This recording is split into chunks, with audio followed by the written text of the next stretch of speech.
Hi, I'm Anjana Naskar from Impact Magazine. Today we have with us Mr. Karan Bedi, Head of Amazon MX Player, and Mr. Girish Prabhu, Head of Amazon Ads India. Hi Girish, hi Karan. Thank you so much for joining us today. Hello, thanks for having us. Yeah. So, Karan, with the merger of MX Player and Amazon Mini TV, what unique value proposition does Amazon MX Player offer compared to other AVODs that are there in the industry? I think it's a very unique proposition. And I think the way we think about it is that we have used this opportunity to create a much wider selection for our consumers. I think what it has done is three main things. I think uh, there was an existing large reach that has been further enhanced. MX Player is not only available now on its own apps, but also across Fire TV, on Prime Video, as well as on the Amazon Shopping app. I think the selection of content has become even wider. MX obviously has had a series of large franchises that have done well, but Mini TV has also created a very interesting set of content that is now exposed to this large combined distribution. And lastly, I think the marriage of this reach and the layer of advertising technology that Amazon brings to the table is, creates an outcome that is highly differentiated and uh, can provide better outcomes to brands than we think anybody else. Okay, great. So, Girish, now with the acquisition, how does this strengthens Amazon ads offering in India's AVOD system? Yeah, so if you think about our engagement with customers, right? So customers engage with Amazon for all of shopping. They engage on video. This includes MX Player, Prime Video as an example, right? And there's Fire TV, Alexa, and a number of other areas. And when we think about tying these experiences, like a lot of customers that shop on Amazon are also watching entertainment, right? So if you think about it from a brand standpoint, right, brands want to drive outcomes. They want to drive more awareness of their products and drive relevant messaging to customers. We already do that on Amazon, right? And what Amazon MX Player gives us is the ability to extend that into entertainment experiences, right? And what this does is it helps brands connect with customers while they are not shopping, right? And this is made possible by the trillions of signals that Amazon has in terms of shopping and other behaviors, right, that are related to the shopping habits. And we can now enable that to brands so that they can reach the right audiences at the right time, right? And entertainment, the way we think about it with Amazon MX Player and Prime Video and other properties, it's very immersive. You're not distracted by videos that are popping on your screen, right? This is immersive. Customers are spending time anywhere from 40 minutes to 2 hours, and that gives us the ability to engage, but also continue that journey towards outcome for brands, right? So it's not about driving impressions; it's about driving outcomes, right? So from an advertising standpoint, there's nothing better than driving better outcomes to brands, and that's what this enables. So, what are the brands that you're looking at right now? Are there a particular sector that you're looking to bring on MX Player in terms of advertisements? No, we don't look at it from a sector standpoint. We really look at how is this relevant to brands in that journey from awareness to outcome, right? And we work with brands on those outcomes. So it's less about the sector. I mean, Amazon shoppers buy everything on Amazon, right? So there's no sector orientation as such. People buy everything from clothes to groceries to electronics to everything else, right, including heavy appliances, right? And we look at it from like, is this the right thing for the brands to drive their outcomes? If so, it becomes relevant, and how can we help them through that journey to drive those outcomes? Absolutely. So, Karan, with the success of shows like Ashram and Campus Diaries, it highlights that the platform's appeal is across demographics. So, what genres or themes are you looking at? Are you focusing for your future original content? So as you said, it's a very diverse audience. We've got diversity across income groups, across gender, across age groups, across geographies. 50% of our audience is metro and tier 1. 50% plus is NCCSA. So it's not just about one kind of audience or the other, it's across the board.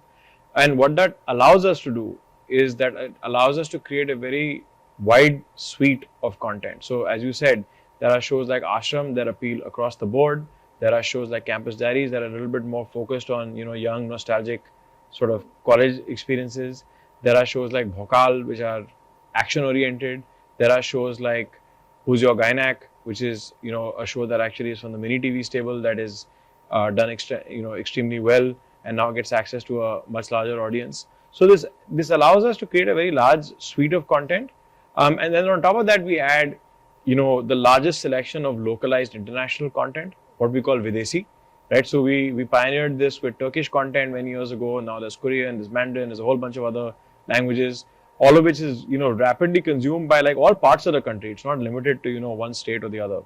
And lastly, movies, right? We've got large libraries from number of partners, as well as windowed content from Prime Video. So there's a very wide selection of content, and like I said, this diversity allows the diversity of audience allows us the diversity of content, and obviously we work to create the highest quality content possible. And then the last sort of pillar in this journey is that the recommendation technology becomes critical, right? So when you come to Amazon MX Player versus when I come to Amazon MX Player versus when Girish comes to Amazon MX Player, over time we learn about you, and your experience should be somewhat different if our watching habits are different. And I think that is the uniqueness that we bring with this kind of reach and this diversity of audience. So, Karan, as you mentioned about personalization right now, so what kind of tech are you using, to kind of enhance personalization? So, Are you also using AI or, no, absolutely. So I think that if you look at it, there is, we are announcing 100 new shows in 2025, right?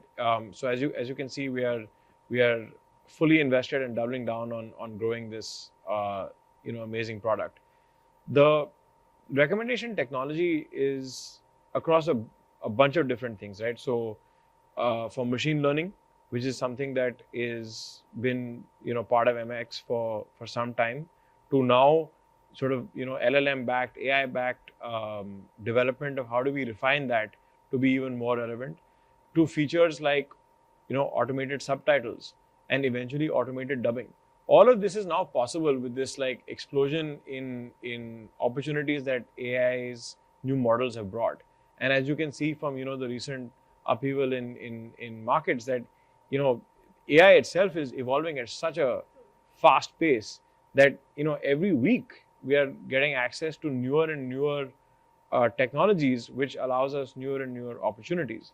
So whether it will be recommendation, whether it will be things like subtitles, whether it will be perhaps content creation using generative AI, I think it's something that's very exciting to us. And again, being part of Amazon gives us that big edge. Like AWS is a massive provider in this.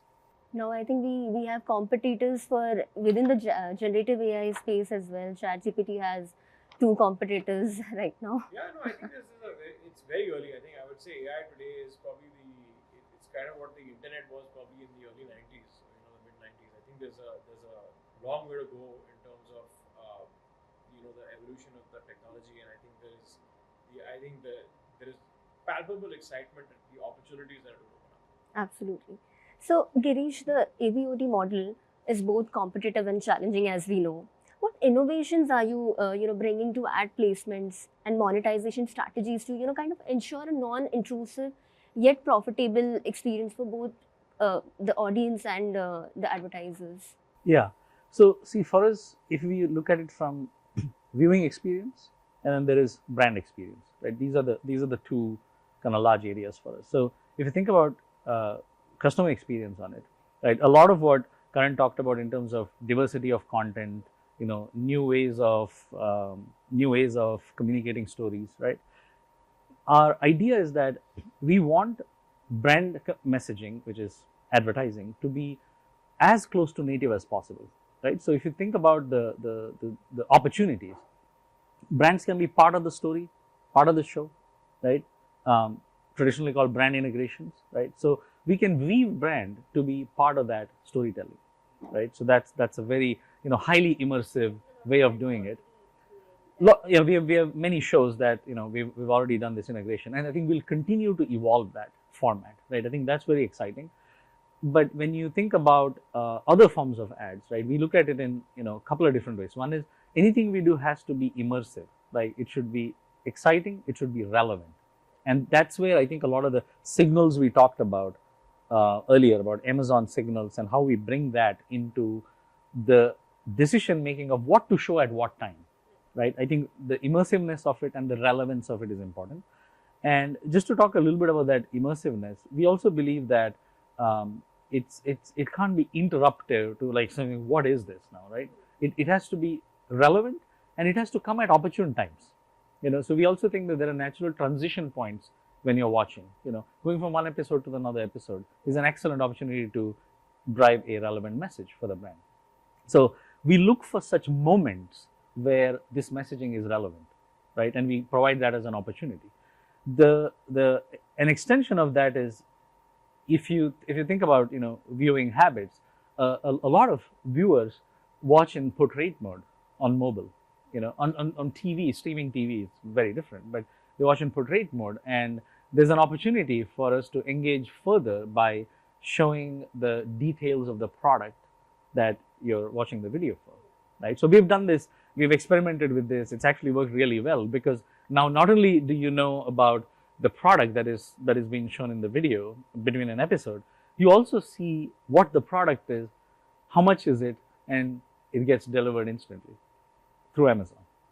So these are examples of formats that cover like very, very immersive integration in the story to opportune times, highly native formats, and then we also have other extension of it that you will see in our presentations. So this is a big part of that journey for us, right? But when you step back, these are still parts of a larger story. And the larger story there is to drive outcomes to brands, right? You drive excitement about the product, you drive awareness of the product, connecting the product to a need, a want in you as a customer, and then navigating that journey. Like what happens after you watch the video? A lot of advertising today is spent on video, but beyond saying I have generated these many million impressions, it's really hard to sell. So what, right? That is how we see AWOD, as you called it, extending. Is you have driven awareness, but then we want to drive better consideration for you. We want to be part of that shopping journey when you come and shop next on Amazon or when you're watching another feature on Amazon, right? So that's how we bring brands closer and closer to customers to drive the ultimate outcome of being able to buy it. Now, this is also relevant to brands that may not be selling on Amazon. A lot of the services that you see, BFSI, like banks, financial institutions, insurance companies, and a number of services that you can't add to cart and buy, but there's a deeper engagement.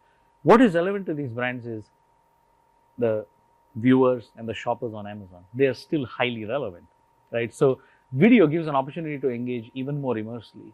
And we're creating formats that allow such brands to directly tie it into sort of their consideration and purchase journeys, which may or may not be on Amazon, right? So this is how we see the inputs evolving. And I think it'll ultimately benefit the brand from, have we achieved the outcome? Are we growing, right? I think that's what we're trying to answer. Oh, great. So, Karan, how do you balance creating premium high quality content while adhering to the free ad supported model? Like basically, how are you going freemium? No, I think we've always focused on creating high quality content, and I think that is the baseline. I think after that you have to get creative about how do you deliver it in a manner that is relevant to your business model. And I think that involves a couple of different things. It involves the selection of content, it involves the kind of format. So one important thing we're doing is long format series, right? So you're going to see, I'll give you one example of a show called Campus Beats that's on the service today, which is that we are no longer calling it season 1, season 2, season 3. We are in season quote unquote 5 now. It's just going to be always on. Like if you go back to television days, you didn't talk about Anupama season 6, right? It's a product that customers like. Now we may not do daily drops, and that was a TV kind of watching habit. That this is slightly different, but that's an interesting innovation that no one else has kind of really done, that we've started to experiment with.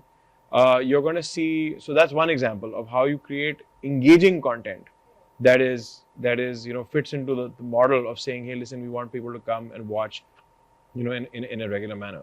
I think similarly, you'll find that Videsi was another great example of saying, hey, how do we bring in a format of content that is relevant to our business model, which is predicated on folks spending more time with us, being more immersed with us, and enjoying that content over periods of time. And then of course there is the sort of core, I would say, the originals, the fixed episode originals formats. Even there, I think we've been really innovative about what kinds of content selection we do, how we create potential for monetization within those options, right? I'll give you some unscripted examples. You've had Hip Hop India last year. We're going to have season 2 this year. Super excited about that. Lots of our brand partners excited about participating in that show. You've got Playground. We just finished season 4 in October, November this year. You're going to see that coming back at the end of the year. We've got another big new unscripted reality series we'll talk about in the evening today, which I think is super exciting. So that's yet another format that is very, very specific and focused on AVOD as a business model, and is relevant to us. So, Karan, you also mentioned about the long format content. So, how do you if you don't drop it daily, how do you kind of package it or publish it? So we are experimenting with different models on that, but I think what we've seen in general is that what has happened with the move from linear to on-demand consumption is that it has moved from a daily to a weekly habit. So someone may want to watch a few episodes, but they may want to watch it on a Thursday, Friday, Saturday, as opposed to saying, hey, okay, fine, it's 8 p.m. on every single day. So and you find this even with some of the catch-up TV that is dropped on some of the other platforms, is that the consumption doesn't necessarily happen then. It may happen in a more clustered format. So we're continuously experimenting with new ways of doing it. There are clustered drops, there are drawn out drops, but I think it's evolving. We're seeing how it works. Okay, great. So Girish, lastly, how do you see the role of ad-supported OTT platforms, in expanding access to entertainment in tier 2, tier 3 cities? So I think for us, if you look at the scale of Amazon MX Player, it's pan India. So what we see is that the consumption patterns may be different, but the selection is still relevant. And if you look at the 100+ shows that we are announcing this evening, you will see it kind of becoming interesting to a lot of audiences that are watching on Amazon MX today. So content is a big element of that, right? So we are investing in building content that has a wider appeal, and we generally don't see it in terms of like tier 2, tier 3, tier 1 cities. I think for us, what's interesting is the customer journeys, right? So customers have different journeys on Amazon. We see that on shopping as well. They start buying certain specific things, and over time they're buying everything, right? Or they start buying everything, and over time they're narrowing it down on specific things, right? Or a combination of these. So we look at these journeys. It's less about where you are geographically. It's more about your individual experiences, and that's why the role of AI and machine learning and other technologies we adopt is important for us to bring the right things to the right customers. So it is less about geographies for us. Okay. So Karan, one last question. International dubbed content has been a significant draw for Indian market, Indian audience. So what is your strategy for acquiring and localizing global content? You already spoke about bringing K-pop and everything. Yeah. So Videsi, which is what we call this category, I would say our team did a great job in increasing this category's exposure to the Indian geography, to the Indian market. I think that we started with Turkish we went to Korean, then we went to Mandarin. We are still doing all three. Now we're looking at even newer opportunities, right? There are, the world is, rife with amazing content being created by amazing creators in every possible geography. I think the questions are, hey, what do we pick? How do we, what selection can we create, and what can we, how do we bring that here in an efficient manner? And the second question is, how do you localize it? That also, by the way, goes back to your Gen AI question, right? This is that technology is evolving at such a rapid pace where localization may become, I'm not predicting this next week, but it may become instant, right? You may be able to on demand watch it, not just in Hindi or Tamil or Telugu, you may be able to translate it to a local dialect, which may feel more comfortable in. And that's the kind of innovation that we want to be part of, and we are very excited by this stuff. So imagine this, right? Imagine you are able to literally choose out of 50 potential, local languages, and just click on it, and you hear the content in your language. So I think increasing selection, wide selection, and efficient localization are the way we are looking at it. Okay, great.